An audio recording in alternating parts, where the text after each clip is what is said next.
হযরত খাজা মাইনুদ্দিন চিশতি সব সময় ইবাদত গুজার বান্দাদের মধ্যে শামিল রাখার চেষ্টা করতেন নিজেকে।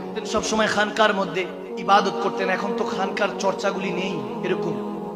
আগেই মাদ্রাসা নামক বিষয়গুলি ছিল না। কলেজ, ইউনিভার্সিটি, মাদ্রাসা, এলেম অর্জন করতো মানুষরা খানকার মধ্যে আল্লাহর ওলিদের, শায়েখ তরিকাতদের কদমে গিয়ে, ঠিক না? ওখানে গিয়ে এলেমটা অর্জন করতেন।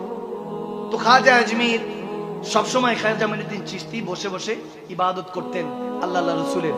এক ব্যক্তি খাজা মাইনুদ্দিন চিশতিকে সহ্য করতে পারতো না যে মুসলমানের নেতা এত কেন চুপচাপ থাকে। এখন দেখবেন অনেকে এরকম আছে, চুপ থাকলে মনে হয় যেন অনেক ভাব নিয়ে আসে।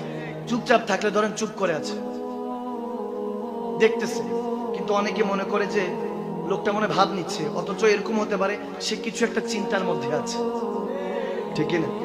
এখন সাধারণ পাবলিক যদি এরকম হয়, অনেকের পার্সোনালিটিটা, ব্যক্তিত্বটা এত সুন্দর হয় যে দেখ